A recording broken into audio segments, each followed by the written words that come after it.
Well, I obviously didn't get as emotional as Ebony because, as I said in that video, I didn't really experience a great deal of that as a young man growing up in Jamaica, perhaps because I wasn't in that society or mixing with people that would have shown me that racism.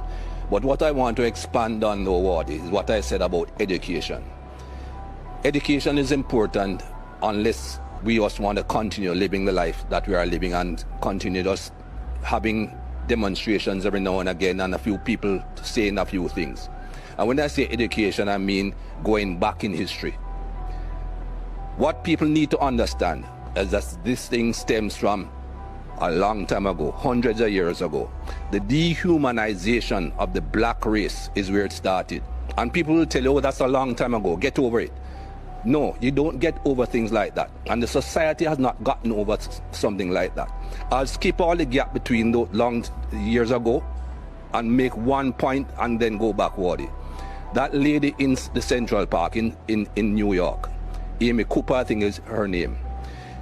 If she did not have in her DNA the thought process that she was white, this man is black, if I call a police officer, 9 times out of 10 he's going to be white, I'm going to be considered right immediately. The black guy will have to prove that he's not guilty, and by the time he proves that he's not guilty, he might be dead. She had that in her mind from day one. That is why she said and did what she did. How do you get rid of that in the society? By educating both sides, black and white. I hear people talking about brainwashing. I didn't quite understand as a young man what brainwashing meant. I now understand what brainwashing meant, what it means. We have been brainwashed, and not just black people. White people have been brainwashed in different ways. I go back many years. Think about religion. You and I are supposed to be Christians. I'm not really a very holy person, not a very religious person. But that's what we were taught. Look at Jesus Christ, the image that they give you of Jesus Christ. Pale skin, blonde hair, blue eyes. Where Jesus came from, who in that part of the world looks that way?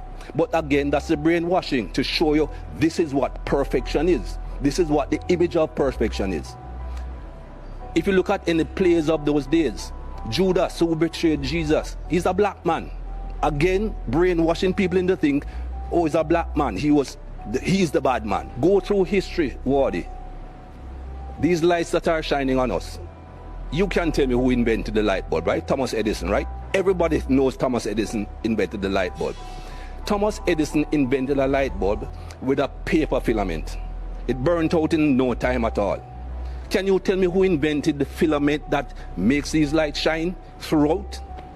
Nobody knows, because he's a black man. It was not taught in schools. Louis Howard Latimer invented the carbon filament to allow lights to continuously shine. Who knows that? Everything should be taught. When you go back through the schooling as a young man, I remember my school days.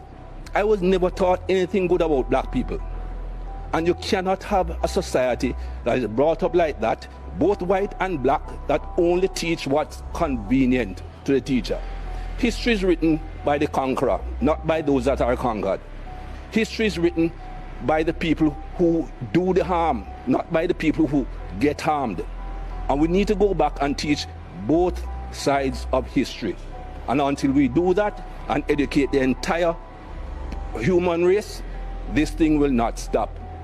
They keep on telling me there's nothing called white privilege.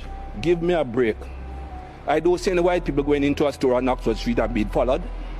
A black man walks in, somebody is following him everywhere he goes. That is basic white privilege. Whether that white person went in to rob the place or not, he's not going to be thought of that way. And things like that have to change.